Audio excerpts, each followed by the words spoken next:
Here we go, another day of Latin, 7.9. But because you also, someone of the gods or one of the gods, wants you added to our group, to us, make it so. If this is with you willing, if this should be something you agree to. And the day, we'll spend the day, exegemus the day, in communals telling of stories and feasts, which today all who are present, I grasp, they will acquiesce to this thing being obtained or happening.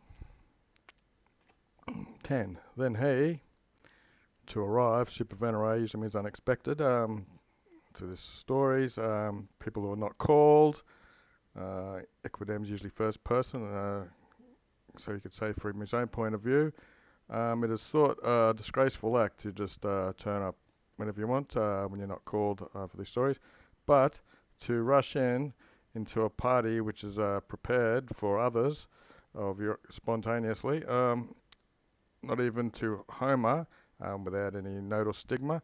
This should be remembered even in the case of his brother.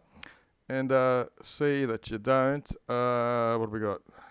Excessively, arrogantly, okay.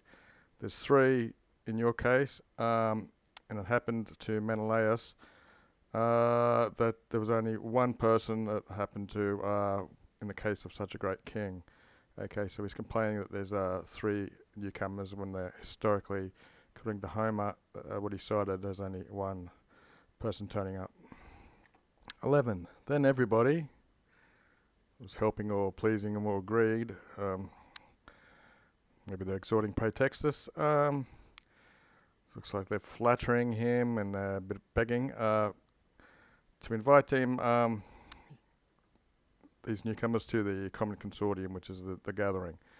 Evangelists, indeed, got some time things going in. Sapius is rather often, and non-nomquem means sometimes. So they're encouraging them to come in.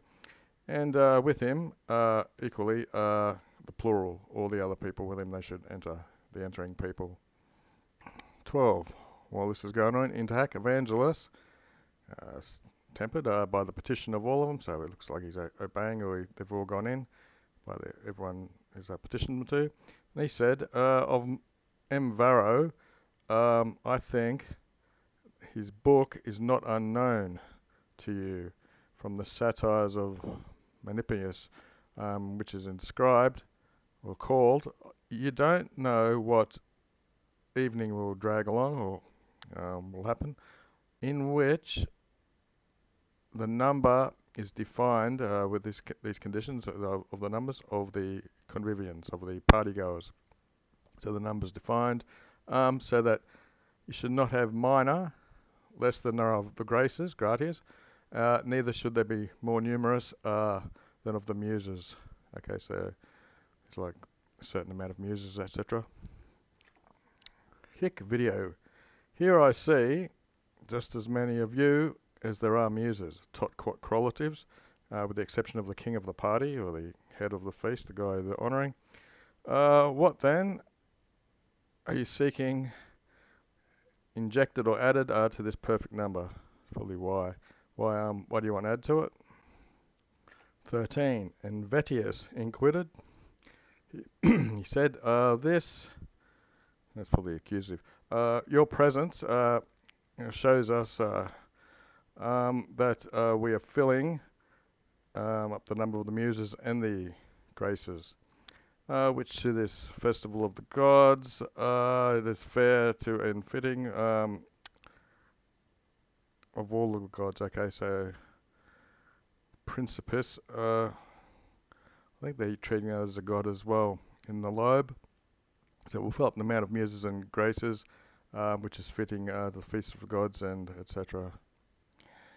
Anyway, when then they had sat, Horus was looking at Avenium, whom he was accustomed to frequent, rather familiarly, he was a frequent friend, and he said, in this cult of Saturn, whom you say is, he's Princeps of the gods, so it looks like, since the Saturnalia, this Principes of all the gods, so it looks like Saturn's the head of all of them.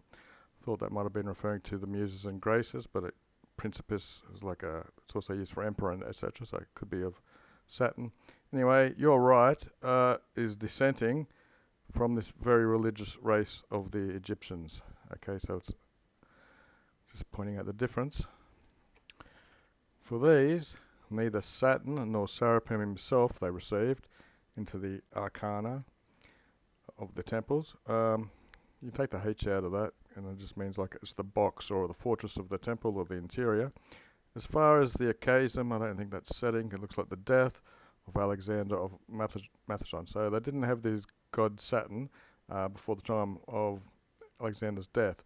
Post whom, after him, by the tyranny of the Ptolemies, they were pressed that these also gods they would receive into their cult in the way of Alexandrians, upon whom, amongst who which they are especially praised.